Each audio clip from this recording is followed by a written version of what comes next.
Hey folks, thanks for tuning in. This video, or I should say my fifth video. Man, I'm having trouble getting this recorded right the first time. Anyway, this video is in regards to my Harrington Richardson 32 Smith & Wesson Top-Break Revolver.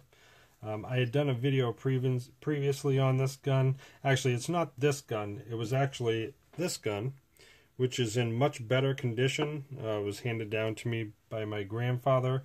This is basically the exact same thing. It is also a Harrington Richardson, literally the same thing, just a little worse condition. It's got a lot of scratches and dents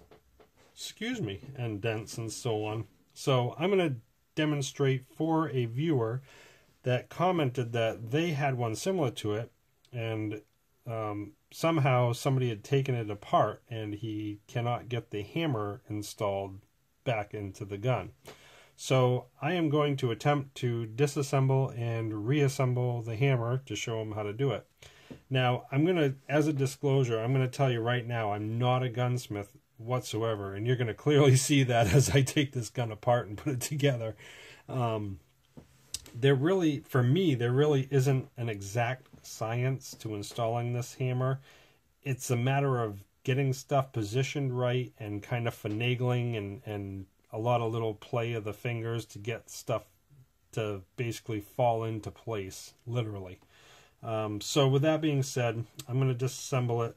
So to open it, you pull the latch on the top, and that allows it to open. Once you open it all the way, as you can see, the ejector rod really goes back to its original position. Once it's all the way open, you're going to hold the lever up as you turn the cylinder counterclockwise and lift up on it. That'll allow that to come off. Now that that's off, what we can do is take the pivot pin screw out. I already unscrewed it slightly, so just to cut back in time. Like I said, this is like the fourth time I've done this video. It's I'm tired and I keep fumbling over my own words, as you can hear me now. So anyway, so that screw is all the way out. I'm just going to push on it on the other side just to push it out, which it did. So we'll set that off to the side. As I remove this, I'm just wiggling it back and forth because it's real tight. As you can see, with those two grooves, they go onto that, and that's what it rotates on. Now, if you notice inside here, there's that black piece. That's actually a two-piece unit. When I take that out, there's this piece and this little piece. I hope you can see this on the camera. These two pieces are coordinating inside of this to function the ejector rod and the reset of the ejector rod. So basically, when you install this, reinstall it, you want to make sure that I call it a fish hook look. That fish hook you want pointing towards where the cylinder would be. So what it does when it's in there and you open it, that hook pushes against the rod, which pushes the rod up, which ejects the cartridges, if you can visualize that. And once you open it all the way, this little device or rod that slides back and forth, that will reset it, allowing the ejector to go back to its original position. Huh, pretty cool. Anyway, so we'll set those off to the side as well as the barrel because we don't need that right now. So we're going to get into the frame. Some of these are a little more finicky than others. This has a hammer spring right here in the grip. So I already had the grips off. If you don't know how to take the grips off, you probably shouldn't try and replace your hammer. No offense, but it's just the way it is. It's one screw you take out. So anyway, I digress. So this is the hammer spring right here. Some guns, it's stiffer than others. I have pretty strong hands, so it's not that difficult for me. All I do is I kind of reach in there with my two fingers and I tweak it to relieve pressure. And as you can see, or maybe you can't, but actually I have a flashlight. Let me grab it. If you can or can't see, I know this is a bright, hold on. There we go, that's a lesser setting. There's a little groove that it sits inside. Right at the tip of my finger there. So that's what holds it in place. So what I'm going to do is, I'm just going to pinch and kind of try and twist it out. As you can see or not see, it's coming out now. There it is. So that's released. So I'm just going to set that aside. So now the hammer does not have any tension against it. So I can still cock it into a single action, pull the trigger, and then push forward with my thumb to reset it. Or double action, pull the trigger, it pulls the hammer back. Now it's not going to fly forward, of course, because there's no spring. So I push forward my thumb and then release the trigger to get it back into its original. So anyhow, now I'm going to take out the last screw. And like I said, oops, I'll use a smaller screwdriver since it's very thin. So I'll just finish taking this out. There we go. So set that aside. So now that everything is here, I'm going to pull the trigger and pull up on the hammer, and that will allow me to take the hammer out of the gun entirely, I hope. In a perfect world it will. There we go. So the hammer is out. I don't know how extreme the viewer's gun had been taken apart. I've never, where's my flashlight? I've never taken the internals inside out. This is the most I've ever disassembled and taken these guns apart, which is unique for me because I love to tinker, and usually I do go down to bare bones. But that would require pushing out all these pins, roll pins, and I just didn't go that far. And you risk, you know, marking up the gun going that detailed. And I'm not a gunsmith by any means, and I don't have all the tools that I probably would want for detailed stuff like that. But anyway, I do have punches and so on and so forth, but they're a little more caveman-like compared to some of the newer stuff. So back to the gun. This is the part that's kind of a pain in the butt. Installing the hammer is more or less a feel maneuver, so to speak. So what I do to install the hammer, and forgive me because I might have to play around with it as you're going to see, is install the hammer. You want to make sure that the back of the hammer, where this section is here, where it goes inside of the frame, right here, where that opening is, you want to make sure that that is inside of that frame, like so that the hammer actually moves. Because if you try setting it down and it's on the outside, you'll never be able to push it to get it inside, so it'll never want to pivot. So with that being said, when I was pulling the trigger earlier and I showed you the inside of it, there's a little bar going up and down. That is going to work in conjunction with this opening right here. And I'm sorry if it's hard for you guys to see. I'm trying to do it as good as possible, but there's this groove right here. These are actually where the sear is, allowing it to release to fire. But there's a bar that actually helps it here as well. So, with that being said, when you install the hammer, and I'm doing this with a yellow microfiber cloth so that hopefully it's easier to see. So I'm going to install the hammer, just gently put it in. Excuse me. Now, it won't go all the way down because the trigger's not pulled, so it's hitting that bar. You're going to pull the trigger gently. There we go. So now the trigger is inside, the hammer is inside, and I'm getting on the other side of that thing to allow the hammer to go. So now once I'm there, I'm going to pull it the rest of the way, and you can kind of wiggle the hammer back and forth. I just released the trigger the whole way, so it's all the way in. Let's see.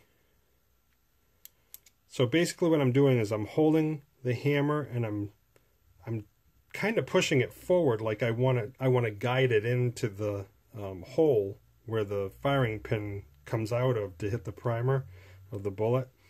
So I'm kind of rocking the hammer towards that as I'm pulling the trigger until I find that sweet spot, and I'm going to hear it kind of click.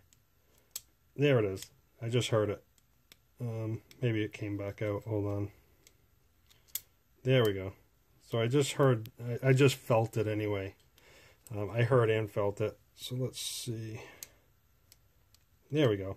So once I felt that little click, I knew that it was inside there.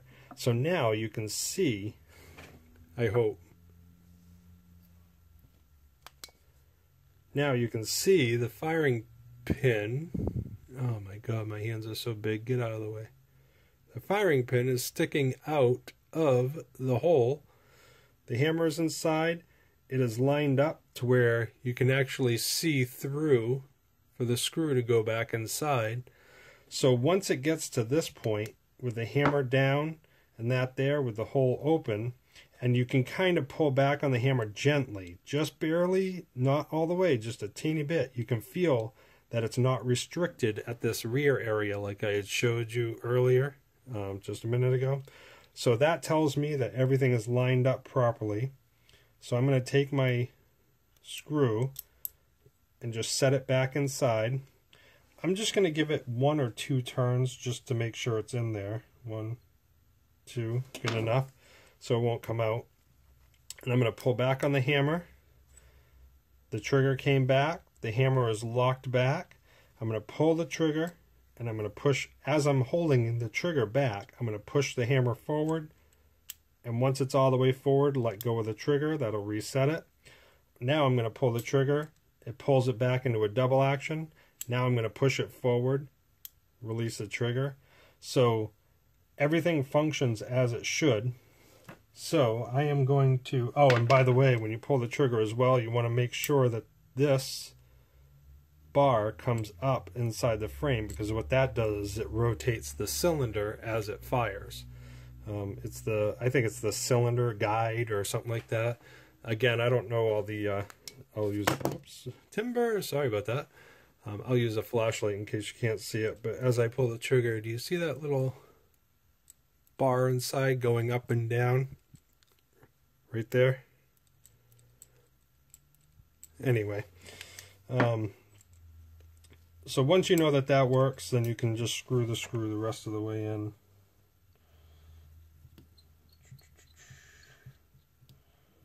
Okay. So once that's there, you're just going to reverse the process with the firing, the hammer spring. And again, make sure you put it in the correct way that you took it out. Now, inside of the, I should have showed you this when the hammer was out, but inside of the hammer, there's like a little L. The hammer was an L-shaped groove that's cut out.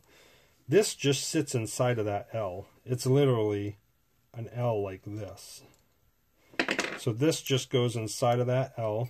And of course, you know about this little groove that it sits in. So I'll go from the top so you can see it. So I'm just going to basically bend it with my fingers, as you can see or not. Bend it with my fingers and just guide it into that groove. Once it's in there, I can let go and then just push it in the rest of the way and center it as best I can. So now that that's installed, you can test it, pull the hammer back, single action, double action. Everything's working as it should. Now with this piece, remember what I told you? You want the fish hook, I call it a fish hook, facing the direction that the barrel is going to be. So the, I keep saying barrel, the cylinder is going to be. So if you can envision the cylinder going inside of here, when I put it together, I want the fish hook facing it. So I'm going to install it and slide it up with the fish hook going that direction. Line it up so that the holes are pretty close, with each other. I'm going to take this piece, I'm going to just slide it on, and this is pretty stiff because it's meant to be very stiff.